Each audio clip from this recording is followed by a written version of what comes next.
La chronique jardinage sur Espoir FM. Animée par Marielle Breuil, maraîchère bio en Lot-et-Garonne. En hiver, observez son jardin, encore et toujours. C'est qu'en hiver, c'est plutôt calme au jardin. Et même pour les plus passionnés, il faut reconnaître que Dame Nature est au repos et que nous serions bien inspirés de faire de même avant le foisonnement du printemps. Rassurons-nous, il y a tout de même toujours de quoi s'occuper et profiter de ces belles journées ensoleillées une fois les brouillards matinaux dissipés. Bien sûr, observez, encore et toujours.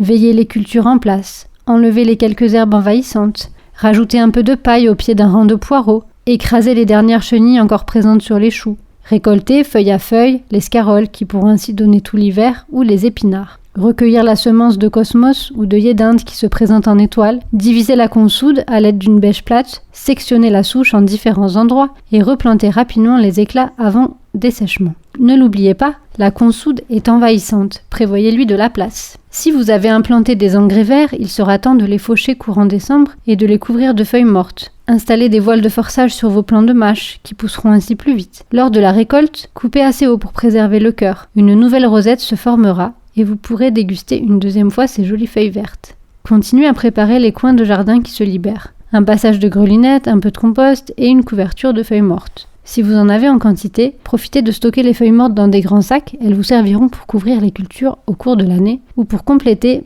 les déchets verts de votre compost. Surtout, ne les faites pas partir en fumée.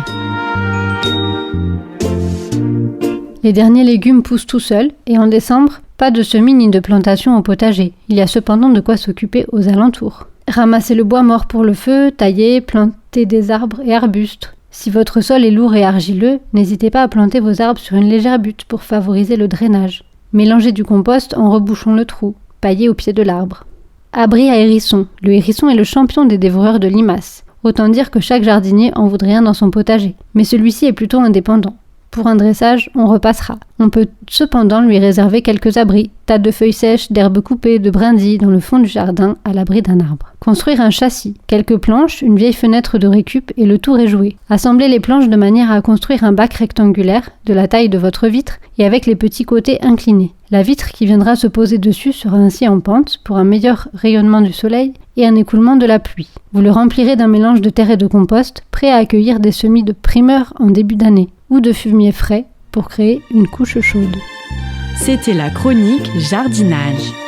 Pour écouter les conseils de Marielle Breuil à votre guise, les podcasts sont accessibles sur le site internet www.espoirfm.com.